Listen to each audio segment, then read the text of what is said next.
Hello students, how are you.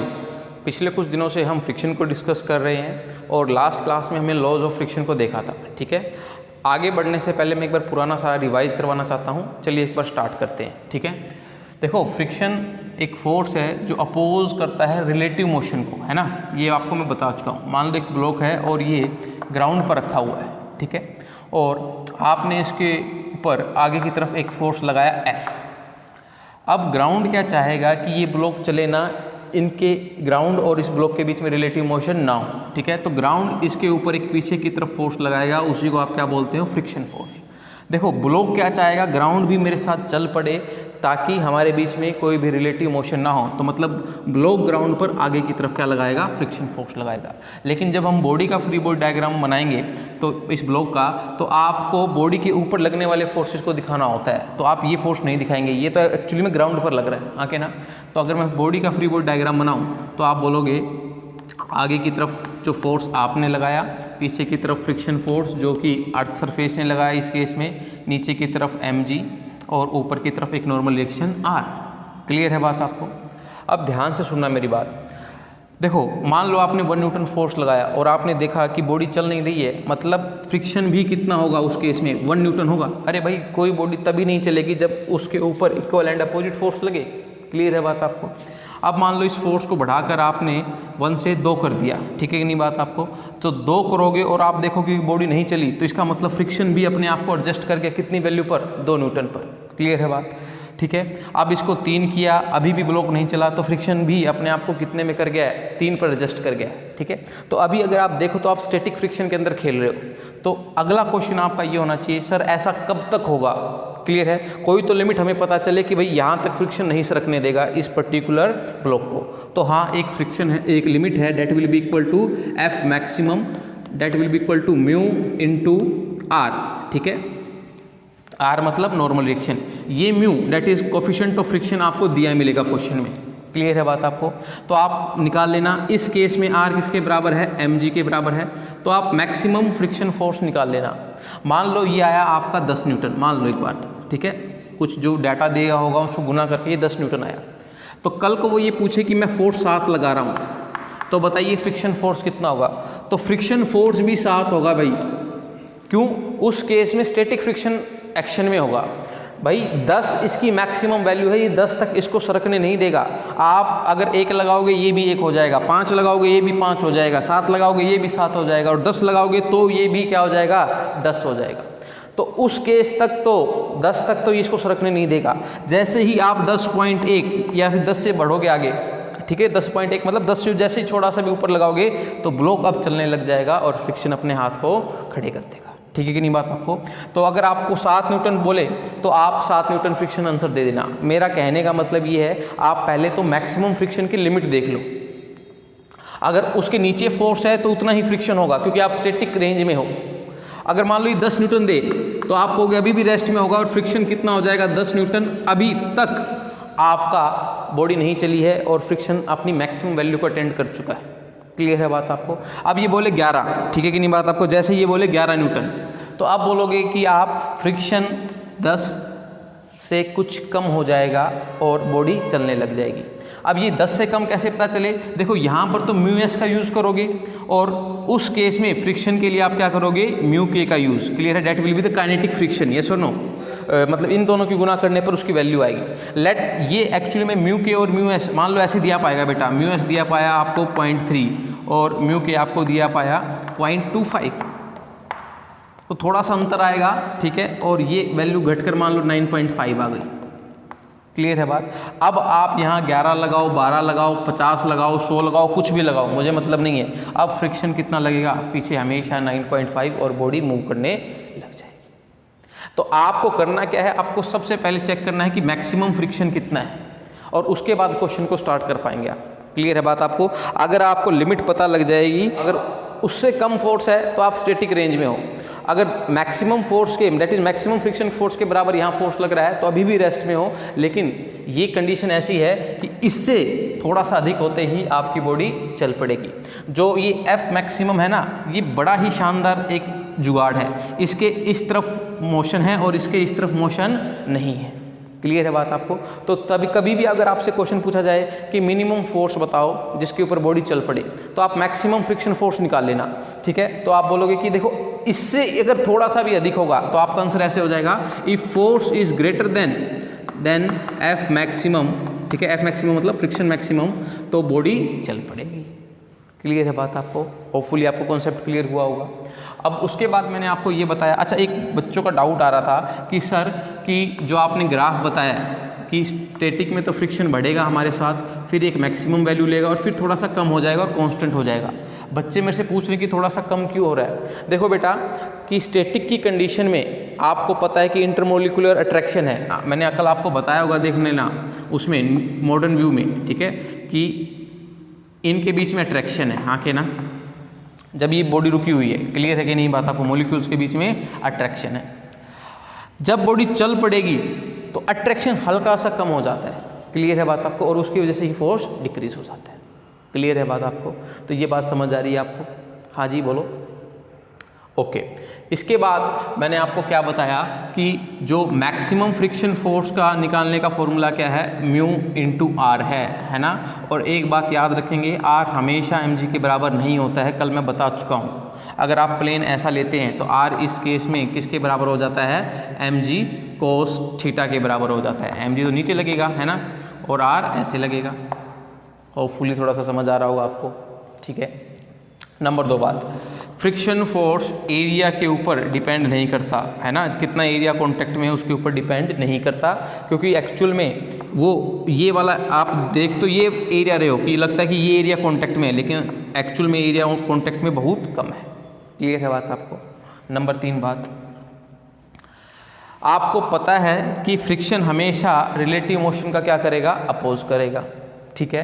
Friction की एक property ये हो गई, दूसरी प्रॉपर्टी ये हो गई, और तीसरी प्रॉपर्टी की फ्रिक्शन हमेशा रिलेटिव मोशन का अपोज करेगा। और चौथी प्रॉपर्टी बात करूं, फ्रिक्शन डिपेंड करता है सरफेस की रफनेस पर। अब भैया जो बॉडी कॉन्टेक्ट्स में है अगर उनकी सरफेस ज़्यादा रफ है तो फ्रिक्शन निश्चित तौर से ज़्यादा होगा, और उस केस में आपको रफनेस ज़्यादा कैसे दिखेगी, म्यू की वैल्यू आपको अधिक मिलेगी। क्लियर है बात आपको? तो ये बातें मैंने आपके लोगों के साथ डिस्कस कर ली थी कल तक, ठीक है। अभी उसके बाद मैंने क्या डिस्कस किया, उसके बाद मैंने आपके साथ angle of friction, angle of repose, इनको डिस्कस किया था। चलिए इनको एक बार और डिस्कस कर लेते हैं आगे बढ़ने से पहले, ताकि आपको क्लियरिटी मिले। बहुत ही प्यारा टॉपिक है, बहुत इंटरेस्टिंग टॉपिक है, बस मिसकंसेप्ट मत पालना कि फ्रिक्शन मोशन को अपोज करता है, ठीक है। फ्रिक्शन रिलेटिव मोशन को अपोज करता है। नंबर 2 बात, अभी भी आपने देखा F maximum is equal to mu S into R, yes और नो, और म्यू एस को मैं क्या लिख सकता हूँ, F मैक्सिमम बाय आर। इसमें कोई डाउट बेटा जी आपको नहीं होना चाहिए, बहुत बढ़िया बात। अब बात करते हैं एंगल ऑफ फ्रिक्शन की। एंगल ऑफ फ्रिक्शन क्या है, मान लो एक ब्लॉक इस तरीके से टेबल पर या फिर धरती पर रखा हुआ है, आपने फोर्स लगाया तो फ्रिक्शन फोर्स पीछे की तरफ आ जाएगा, आके ना, क्यों आ जाएगा भाई, कि ये ग्राउंड बोलेगा तू चल मत, मेरे रिस्पेक्ट में स्टेशनरी रहे, ठीक है। तो वो पीछे की तरफ इसके ऊपर फोर्स लगाएगा, mg नीचे आएगा और ये r ऊपर आएगा, ठीक है। आप इसको बढ़ाओगे तो ये अपनी मैक्सिमम वैल्यू को ले लेगा। देखो पहले इनिशियली सीधे ही मैक्सिमम नहीं आ जाता है, मैंने अभी आपको पीछे एक्सप्लेन किया। मान लो पहले आपने क्या लगाया 1, तो ये भी 1 हो जाएगा। आप फोर्स को उतना बढ़ा चुके हो ताकि मैक्सिमम फ्रिक्शन फोर्स इस बॉडी पर लगने लग जाए, ठीक है, ठीक है। अभी नॉर्मल रिएक्शन को मैं n से रिप्रेजेंट कर रहा हूँ अभी के लिए, ठीक है। अभी इस पर्टिकुलर दोनों फोर्सेस को देखो आप, अगर मैं इन दोनों का रिजल्टेंट हूँ तो ये रिजल्टेंट आएगा बेटा, हाँ के ना, और एंगल मैं ये लूँ, ठीक है, लेट थीटा एंगल ले लिया, तो टेंजेंट थीटा अगर मैं लूँ तो that will be equal to perpendicular by base. Perpendicular किसके बराबर है, F मैक्सिमम के बराबर है, बाय n। n क्या है, नॉर्मल रिएक्शन है ना, क्योंकि इसको अलग क्यों लिखा है n से, क्योंकि रिजल्टेंट को मेरे को r से लिखना था, ठीक है। तो अल्टीमेटली ये maximum friction by normal reaction है, and that will be equal to mu s. तो टेंजेंट थीटा किसके बराबर है, म्यू एस के।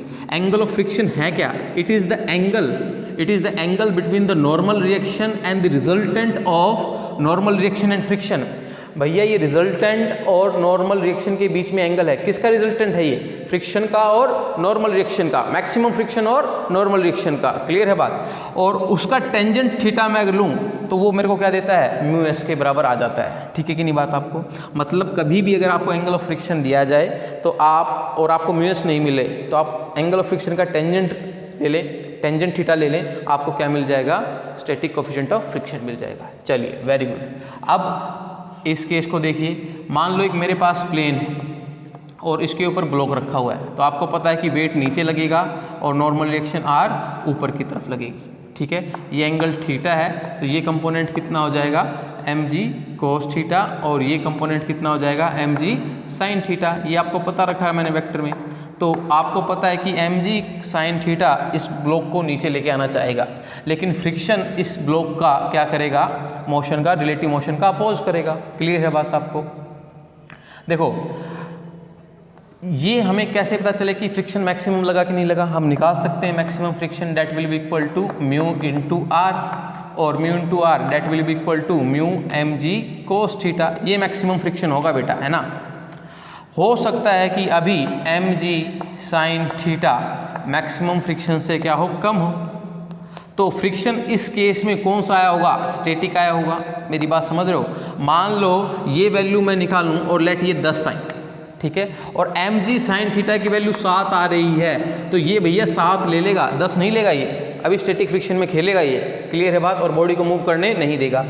अब कहानी ये है, अगर मेरे को इस ब्लॉक को चलाना है तो क्या बढ़ाऊं? ना तो मैं m बदल सकता, ना मेरे पास g बदल सकता, मेरे पास बदलने के लिए सिर्फ हथियार कौन सा है? थीटा है। मैं इस वेज को थोड़ा सा इंक्लाइंड और कर दूंगा, ऊपर की तरफ उठा दूंगा, समझ रहे हो बात? मतलब ये पोजीशन आ जाए वेज की, थीटा हो जाए ये। क्लियर है बात? तो थीटा बढ़ेगा तो साइन थीटा बढ़ता है ना। देखो साइन 0 कितना होता है? 0 होता है, ठीक है, और साइन 90 कितना होता है? 1। मतलब जैसे जैसे थीटा बढ़ता है साइन का फंक्शन बढ़ता है, तो अल्टीमेटली अगर मैं थीटा बढ़ाऊंगा तो ये फोर्स बढ़ेगा, तो ये बढ़ेगा तो ये एक्टिव हो जाएगा। अगर मान लो ये 8 कर दिया थीटा बढ़ाकर, तो ये बोलेगा मैं भी 8 बेटा चलने नहीं दूंगा तेरे को। आपने इसको 9 कर दिया तो ये कितना ले लेगा? 9 कर लेगा अपने आप को। 10 कर दिया आपने तो ये भी अपने आप को कितना कर लेगा? 10 कर लेगा। लेकिन जैसे ही 11 करोगे ये हाथ खड़े कर देगा और बॉडी नीचे चलने लग जाएगी, क्योंकि इसकी मैक्सिमम कैपेसिटी या मैक्सिमम औकात कितने की है? 10 की। क्लियर है बात आपको? तो वही चीज़ मैं निकालना चाहता हूँ। मान लो मैंने एक एंगल किया जिसके ऊपर मैक्सिमम फ्रिक्शन फोर्स लगने लग गया, उसी एंगल को बोलते हैं क्या? एंगल ऑफ रिपोज, ठीक है। नीचे की तरफ क्या हो जाएगा? एम जी साइन अल्फा, और नॉर्मल रिएक्शन ऊपर की तरफ, और नॉर्मल रिएक्शन को काट कौन रहा है? उसके अपोजिट कौन है? एम जी कोस अल्फा। क्लियर है बात आपको? इसके जस्ट बाद बॉडी चलने लग जाएगी। वो एंगल जिसके ऊपर जस्ट बॉडी स्टेशनरी है, जस्ट, और उसके जस्ट बाद उससे थोड़ा सा और एंगल बढ़ा दिया तो बॉडी मूव करने लग जाए, उसी को क्या बोलते हैं? Angle of repose. क्लियर है बात आपको?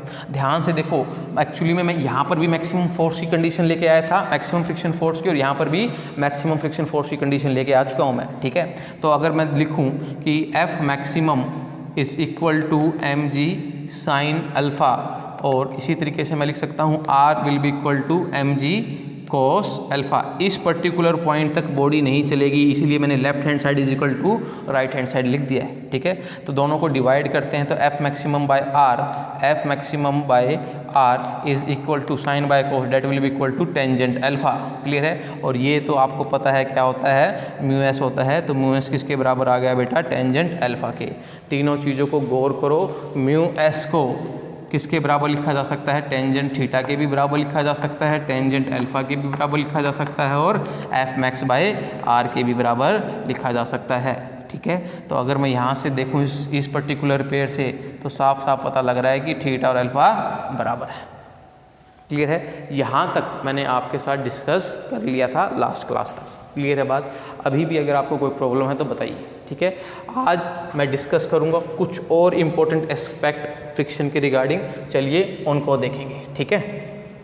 बेटा अगर आपको कोई भी डाउट हो, ठीक है, तो तुरंत आप मेरे को मैसेज करें। मैं कोशिश करूँगा कि आपके डाउट को एज़ अर्ली एज़ पॉसिबल उनको क्लियर कर दिया जाए, ठीक है। ओके जी, अब आओ आप इसमें आज के टॉपिक में एक्सेलरेशन ऑफ ए ब्लॉक, ठीक है, acceleration of a block on a rough inclined plane. ये है आज का टॉपिक हमारा पहला, रफ इंक्लाइंड प्लेन,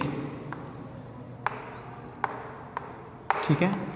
ये एक इंक्लाइंड प्लेन है, ठीक है, और इसके ऊपर एक बॉडी रखी हुई है, ठीक है। तो आपको पता है कि एक एंगल तक बॉडी मूव नहीं कर सकती, और वो एंगल कौन सा होता है, एंगल ऑफ रिपोज। अगर मान लो मेरा इस पर्टिकुलर केस में थीटा ग्रेटर है एंगल ऑफ रिपोज से, तो फिर ये बॉडी भागेगी, क्योंकि इस केस के ऊपर अल्फा के ऊपर मैक्सिमम फ्रिक्शन फोर्स आ जाता है, हाँ के ना। और अल्फा से जैसे ही ऊपर होगे तो ये कंपोनेंट ज़्यादा हो जाएगा और मैक्सिमम फ्रिक्शन फोर्स अपने हाथ खड़े कर देगा कि मैं अब इस बॉडी को रोक नहीं सकता, और बॉडी में नीचे की तरफ फोर्स लगता है, नेट फोर्स नीचे की तरफ लगता है, ठीक है। मान लो जैसे भी मैंने बोला था कि 10 है मैक्सिमम फ्रिक्शन फोर्स और आपने 11 कर दिया इसको, तो 1 से बॉडी नीचे आ जाएगी। क्लियर है बात आपको। तो ऊपर की तरफ लग रहा होगा इस समय काइनेटिक फ्रिक्शन, यस और नो, क्योंकि जब बॉडी मूव करेगी तो कौन सा फ्रिक्शन आ जाएगा, काइनेटिक फ्रिक्शन। और नीचे की तरफ mg sin थीटा। नोट करेंगे ये थीटा ग्रेटर देन है अल्फा, ये बुकों में नहीं बता रखा है, लेकिन आपकी जो जनरल सेंस है वो यही कहनी चाहिए, ठीक है। और नीचे की तरफ क्या लगेगा, mg लगेगा, और ऊपर की तरफ क्या लगेगा, r लगेगा। और इसको तोड़ेंगे तो ये mg sin थीटा तो ये आ चुका है आपका, और ये क्या आ जाएगा, mg cos थीटा। क्लियर है बात, ये थीटा होगा। तो अभी देखो ब्लॉक इस डायरेक्शन में मूव कर रहा है, इस डायरेक्शन में कोई भी मोशन नहीं है, तो आप साफ साफ लिख सकते हो कि r must be equal to किसके है, mg cos थीटा के, हाँ के ना। समझ आई बात आपको।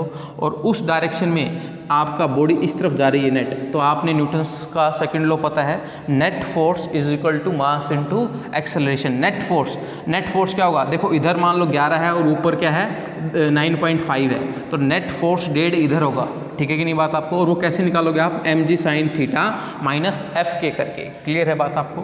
तो mg sin theta minus F k is equal to m into a, yes और नो, ठीक है। और ये क्या होता है बेटा, आपको पता है, इसको एज इट इज लिखते हैं mg sin थीटा को, और ये होता है minus mu k into R, yes और नो, ठीक है। म्यू के आपको गिवन होगा, लेकिन बुकों में सिर्फ म्यू दिखाया हुआ है। अगर आपको म्यू के और म्यू एस अलग अलग ना दे और एक सिंपल म्यू दे दें तो दोनों में यूज़ कर लेना बेटा वो, ठीक है कि नहीं बात आपको। तो इस आर को पुट करते हैं यहाँ पर, mg sin theta minus mu k into mg cos theta is equal to ma। तो m कैंसिल, आपका आंसर कितना आ गया, g sin theta minus mu k g cos theta is equal to a। यही तो हमें निकालना था, एक्सेलरेशन निकालना था एक ब्लॉक का on a rough incline plane. Clear है बात आपको। तो इस एक्सप्रेशन को आपको याद रखना है, और याद भी मत रखो, मैं तो आपको कहूँगा याद मत रखो, इक्वेशन बना लेना, क्यों दिमाग में ज़्यादा बोझ करते हो। क्लियर है, एक आपको कंपोनेंट तोड़ने आने चाहिए और सेकंड लॉ लगाना आना चाहिए। क्लियर है बात आपको। चलिए नेक्स्ट टॉपिक करें बेटा। नेक्स्ट टॉपिक होगा हमारा कि what is the minimum force required to move a body on a horizontal surface, ठीक है। Minimum force required to move a body on horizontal surface, on horizontal surface, ठीक है। मान लो एक ब्लॉक रखा हुआ है, ठीक है, ये बॉडी है मेरी, जो मैं ये बॉडी बोल रहा हूँ ना वो ये ब्लॉक है, ठीक है। और आप इसके ऊपर फोर्स लगा रहे हो, ठीक है। आपको पता है कि mg नीचे लगेगा और r ऊपर लगेगा, और जैसे ही आप फोर्स लगाओगे फ्रिक्शन फोर्स एक्शन में आ जाएगा, हाँ के ना। और ये इसको अपनी मैक्सिमम वैल्यू तक मूव करने नहीं देगा। क्लियर है बात आपको। अब आप सोचो मिनिमम कितना फोर्स लगाऊं मैं, मिनिमम फोर्स पक्का इसके मैक्सिमम फ्रिक्शन से अधिक होना चाहिए। ये वाला मिनिमम इसके मैक्सिमम से अधिक होना चाहिए जब भी बॉडी मूव करेगी बेटा, है ना। तो आप बोल सकते हो कि F मिनिमम जो मैं अप्लाई करूँगा must be greater than maximum friction force. Clear है कि नहीं बात आपको। मैक्सिमम फ्रिक्शन फोर्स, और मैक्सिमम फ्रिक्शन फोर्स का फॉर्मूला क्या होता है, म्यू एस इंटू आर, हाँ के ना। नहीं समझ आ रही बात आप, ठीक है। और R इस केस में किसके बराबर है, mg के बराबर है। तो F मिनिमम ग्रेटर होना चाहिए किससे, म्यू एम जी से। क्लियर है बात आपको, इससे ज़्यादा फोर्स होगा तो बॉडी आपकी चलने लग जाएगी। ठीक है, आप बुकों में देखोगे एक इक्वल टू का भी निशान है यहाँ पर कि इक्वल टू और ग्रेटर देन होना चाहिए। तो आप कहोगे सर इक्वल टू में तो बॉडी चलेगी नहीं, है ना, क्योंकि मैक्सिमम फ्रिक्शन फोर्स आ जाएगा और अभी भी बॉडी किस में रहेगी, रेस्ट में रहेगी। ठीक है, एक्चुअली में वो इक्वल टू क्यों लिखा हुआ है वो समझाता हूँ। मान लो ये 10 न्यूटन लगाया आपने और मैक्सिमम फ्रिक्शन फोर्स भी 10 न्यूटन है, तो इसमें तो बॉडी चलने वाली नहीं है। आप क्या करो, डेल्टा टी टाइम के लिए बहुत छोटे समय के लिए इसको 10.01 लगा दो, बहुत छोटे समय के लिए इसको थोड़ा सा मैग्नीट्यूड बढ़ा दो, तो क्या होगा उस पर्टिकुलर टाइम में ये फोर्स ज़्यादा हो जाएगा और बॉडी इस तरफ मूव करने लग जाएगी विद इफेक्टिव फोर्स 0.01। हाँ के ना, देखो 10.01 में से 10 तो काट देगा तो इफेक्टिव कितना बचेगा, 0.01 बचेगा। ठीक है, और उस पर्टिकुलर स्मॉल फोर्स की वजह से इस बॉडी में इधर की तरफ क्या आएगा, कुछ एक्सेलरेशन आएगा, मतलब कुछ वेलोसिटी उसको मिलेगी। और फिर तुरंत आप 10.01 से कट डाउन होकर कितने पर आ जाओ, 10 पर। मतलब बहुत कम समय के लिए आपने थोड़ा सा फोर्स बढ़ाया, डेट इज़ 10.01 किया और फिर वापस किस पर आ गए आप, 10 पर आ गए। क्लियर है बात आपको। अब होगा क्या, इस बॉडी को इस समय में कुछ वेलोसिटी मिल चुकी होगी, ठीक है कि नहीं बात आपको, और अब आपको पता है वापस आप 10 पर आ गए, वापस नेट फोर्स कितना हो गया, 0। अब आप न्यूटन का फर्स्ट लॉ सोचो कि जो चीज़ मोशन में है वो मोशन में रहेगी और जो चीज़ रेस्ट पर है रेस्ट पर रहेगी जब तक उस पर कोई भी एक्सटर्नल फोर्स ना लगे। तो मतलब ये इस v से कंटिन्यू करती जाएगी। अब हाउएवर v इज स्मॉल, कितनी ही छोटी हो लेकिन ये बॉडी मूव करती जाएगी। और उस डेल्टा समय के, इस डेल्टा टी समय के लिए आप इस फोर्स को जो आपने बढ़ाया था उसको आप नेगलेक्ट कर सकते हो और उसी वजह से यहाँ पर इक्वल टू भी लगा दिया जाता है। मतलब देखो अगर आप 10 से ऊपर लगाओगे तो बॉडी तो चलेगी ही चलेगी, उसमें कोई डाउट ही नहीं है। लेकिन एक छोटी सी ट्रिक आप क्या कर सकते हो, बहुत कम समय के लिए बहुत कम फोर्स आप बढ़ा दीजिए, क्लियर है, और फिर तुरंत उसको 10 कर दीजिए, मतलब वापस उतना ही लिया ही जितना कि फ्रिक्शन लग रहा है। तो क्या होगा कि बॉडी में कुछ उस पर्टिकुलर समय की वजह से कुछ एक्सेलरेशन आ जाएगा, कुछ वेलोसिटी आ जाएगी। अब बॉडी उसी वेलोसिटी से कंटिन्यू मूव करेगी न्यूटन फर्स्ट लॉ के अकॉर्डिंग। क्लियर है बात आपको। तो इस समय के लिए जो बढ़ाया गया फोर्स था उसको आप नेगलेक्ट कर सकते हो। क्लियर है, तो आप मान सकते हो कि जैसे ही 10 लगाएंगे उस पर बॉडी चल सकती है, उसी के कोरोस्पोंडिंग ये इक्वल टू का निशान लगाया गया है। क्लियर है बात आपको। तो मिनिमम फोर्स जो आया ग्रेटर देन और इक्वल टू क्या होना चाहिए, म्यू एम जी। क्लियर है बात आप, ठीक है। अभी ध्यान से सुनो आप आगे बात। कल को आपसे मिनिमम वर्क डन पूछ ले, minimum work done. Work done क्या होता है, यूनिट 1 को याद करो, आपको बताया हुआ है फोर्स डॉट डिस्प्लेसमेंट। क्लियर है बात आपको, फोर्स इनटू डिस्प्लेसमेंट। तो अगर ये एस डिस्टेंस मूव करता है, ठीक है, तो that will be equal to, ये भी एफ मिनिमम होगा बेटा, है ना, तो F minimum into S. Clear है बात आपको। This will be the minimum work done required to move a body. Clear है बात। होपफुल ये कॉन्सेप्ट आपको क्लियर हुआ होगा। और ये चीज़ अगर आपको समझ नहीं आई तो मेरे से आप पूछ लेना दोबारा बेहिचक होकर। ये कुछ ऐसा यार कि आपने ये अगर एक सोचो आप जरा बात, एक ब्लॉक है जिसका वजन कितना है, 100 न्यूटन है मान लो, और आपने उसको होल्ड कर लिया, तो आप भी होल्ड कर रहे हो, तो मतलब जो आपके हाथ भी इक्वल एंड अपोजिट डायरेक्शन लगा रहे हैं, जब भी तो वो होल्ड हुआ। हाँ के ना। अब क्या करूँ मैं, ये रिएक्शन 100.1 कर दूँ फॉर 0.1 सेकेंड के लिए। क्लियर है बात। और जैसे ही मैं ये करूँगा तो ऊपर की तरफ इफेक्टिव फोर्स कितना आ जाएगा, इतना आ जाएगा, और ये बॉडी चलने लग जाएगी। ठीक है कि नहीं बात आपको। और तुरंत मैं वापस 100.1 से किस पर आ जाऊँ, 100 पर आ जाऊँ। तो जो उसको वेलोसिटी मिली इस समय में वो फिर कंटिन्यू रहेगी बेटा न्यूटन सेकंड लॉ के हिसाब से, सॉरी फर्स्ट लॉ के हिसाब से। क्लियर है, क्यों, क्योंकि जो चीज़ मोशन में है वो मोशन में रहेगी और जो चीज़ रेस्ट पे है वो रेस्ट में रहेगी जब तक कि उस पर एक्सटर्नल फोर्स ना लगे। अभी इसके ऊपर नेट एक्सटर्नल फोर्स कितना लग रहा है, 0 लग रहा है। जैसे ही आपने इसको कट डाउन किया तो नेट एक्सटर्नल फोर्स 0 लग रहा है, तो वो उतनी ही कांस्टेंट वेलोसिटी से, चाहे वो कितने ही धीरे हो, लेकिन वो ऊपर जाने लग जाएगी। मतलब कहने का मतलब मेरा ये है, अगर मैं किसी ब्लॉक को ऐसे होल्ड करूं जिसका वेट कितना है, 100 न्यूटन है, या फिर धीरे धीरे धीरे धीरे ऊपर लेके जाऊं, तो मेरे को इक्वल ही फोर्स लगाने पड़ेगी। क्लियर है बात है, ठीक है। तो आपको होपफुली कॉन्सेप्ट समझ आया होगा। ठीक है, आगे मूव करें, चलिए।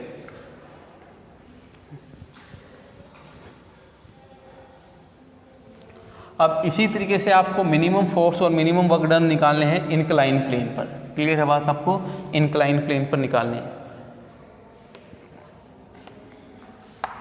मान लो मिनिमम फोर्स ही निकालूंगा बेटा मैं, कितना मिनिमम फोर्स लगेगा मेरे को किसी भी बॉडी को नीचे लेके आने पे एक इंक्लाइन प्लेन पर, ठीक है। और ये थीटा है वो अल्फा से कम है, अगर अल्फा से कम है तो अपने आप तो आएगा नहीं, तो मेरे को फोर्स लगाना पड़ेगा, हाँ कि ना, ठीक है।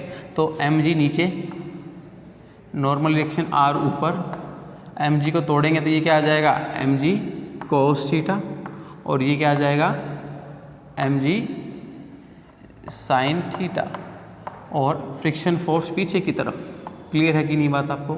अभी क्योंकि ये अल्फा से कम है तो मैक्सिमम फ्रिक्शन नहीं होगा, ये स्टैटिक फ्रिक्शन होगा। लेकिन जैसे ही अगर मैं इसको नीचे की तरफ लेके आना चाहता हूँ तो मैं इधर से फोर्स लगाऊंगा, this is the external force applied by the me. तो जैसे ही मेरे को इसको पता लगेगा फ्रिक्शन को कि भाई इसको नीचे की तरफ खींचने वाले अब एक नहीं दो फोर्स हो गए, एक तो ये हो गया है और एक ये हो गया है, तो ये तुरंत अपनी वैल्यू को बढ़ाना स्टार्ट कर देगा। मैं आपको समझाता हूँ। मान लो ये 8 है तो उस समय ये भी 8 होगा इनिशियली, लेकिन इसकी मैक्सिमम लिमिट कितनी है 10 है। मान लो मैंने 1 न्यूटन लगाया तो नीचे की तरफ कितना लगने लग गया 9, तो ये भी वैल्यू को कितना कर देगा 9 कर देगा। क्लियर है बात आपको? और जैसे ही मान लो मैंने 1.5 लगाया तो ये 9.5 कर देगा। ऐसा कब तक चल सकता है 10 तक, हाँ कि ना, ठीक है। तो जैसे ही मैं 2 करूँगा तो ये भी 10 कर देगा अपनी वैल्यू को। अब इससे ज़्यादा ये नहीं कर सकता। अब इससे ज़्यादा अगर आप फोर्स लगाओगे तो ये कहेगा भाई ले जाए इसको नीचे, हाँ कि ना। क्लियर हो रही है कि नहीं हो रही बात आपको, ठीक है। तो लेट मैंने 2 लगाया और उस कंडीशन में होगा क्या, mg sin theta plus external force must be equal to maximum friction, हाँ कि ना। तो F कितना हो जाएगा, F maximum minus mg sin theta. अगर मैं इस चीज़ से अधिक फोर्स लगाता हूँ, क्लियर है कि नहीं बात आपको, इस चीज़ से अधिक फोर्स लगाता हूँ, या फिर आप बोल सकते हो कि इन दोनों का जोड़ इससे क्या होना चाहिए, अधिक होना चाहिए, तभी बॉडी नीचे की तरफ मूव करेगी। mg sin थीटा को इधर लिया है मैं, हाँ कि ना। तो F इसको क्या लिख सकता हूँ मैं, mu s into R minus mg sin theta, और r को वहाँ से किसके बराबर रख सकते हैं, mg cos थीटा के। तो F must be greater than mu s mg cos theta minus mg sin theta. Clear है कि नहीं बात आपको, समझ आई बात? और आपको वही कॉन्सेप्ट से जो भी मैंने पीछे डिस्कस किया है इक्वल टू का भी निशान मैं लगा सकता हूँ, ठीक है कि नहीं बात आपको। और वर्क मिनिमम क्या आप सोच सकते हैं कितना होगा, F मिनिमम, ये F मिनिमम है बेटा, मिनिमम से मिनिमम इतना फोर्स हो, है ना। क्लियर है, सच डैट ये चीज़ इन दोनों का जोड़ इससे क्या हो जाए, अधिक हो जाए। रिवर्क मिनिमम क्या होगा, F minimum into S। S क्या है, जितना ये ब्लॉक नीचे आया है।